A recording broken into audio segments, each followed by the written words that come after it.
ஆத்துல ஓடுற மீனை புடிச்சிட்டு வந்து வீட்ல ப்ரீடிங் பண்ணி பார்த்திருக்கீங்களா? இன்னைக்கு நம்ம அத தான் ட்ரை பண்ணி பார்க்க போறோம். நம்ம ஷாப்ல வாங்கி ப்ரீட் எடுக்கிற இந்த angel, German rams and other cichlids எல்லாமே பார்த்தீங்கன்னா, ஒண்ணு அமேசான் ஆத்துல உள்ளதா இருக்கும். இல்ல ஆப்பிரிக்கன் ரீஜன சேர்ந்ததா இருக்கும். ஆனா நம்ம இந்தியாலயே அழகான ஃபிஷஸ் இல்லையான்னு கேட்டீங்கன்னா இருக்கு. அப்படிப்பட்ட ஒரு அழகான ஃபிஷ தான் இன்னைக்கு ப்ரீடிங் எடுக்கிறதுக்காக வாங்கியிருக்கேன். அதோட பேரு தான் ப்ளூ பேடிஸ். இது வந்து பங்களாதேஷ் அண்ட் நேபாள் சைடுல ஓடுற ஆறு இருக்கு பார்த்தீங்களா? அதுல வந்து நெறைய இருக்கும். அங்க இருந்து புடிச்சு தான் நம்மளுக்கு கொரியர்ல வந்து சென்ட் பண்றாங்க.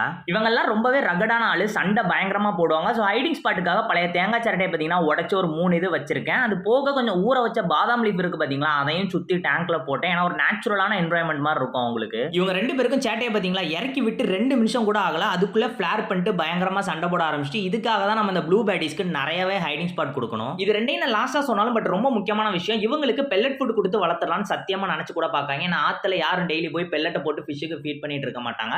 ஸோ உங்களுக்கு மொயினா இல்லை ஏதாச்சும் லைஃப் ஃபீட் இருந்தால் மட்டும் நீங்கள் கண்டிப்பாக வைல்டு வெரைட்டி ட்ரை பண்ணுங்க. தயவு செஞ்சு டேங்கை மூடி வைங்க. ஏன்னா கீழே போய் 2 நிமிஷம் தண்ணி குடிச்சிட்டு மேலே வர்றதுக்குள்ள பார்த்தீங்கன்னா 3 ஃபிஷஸ் வெளியே துள்ளி இறந்து கிடந்துச்சு. அண்ட் நீங்கள் நம்ம இந்தியன் ஃபிஷஸ் தான் அழகு அப்படின்னு நினச்சிங்கன்னா மறக்காம கமெண்ட்ல சொல்லுங்க. நீங்களோட ப்ரீடிங் அப்டேட்ஸ் பார்க்குறேன், சப்ஸ்கிரைப் பண்ணிக்கோங்க. டாடா.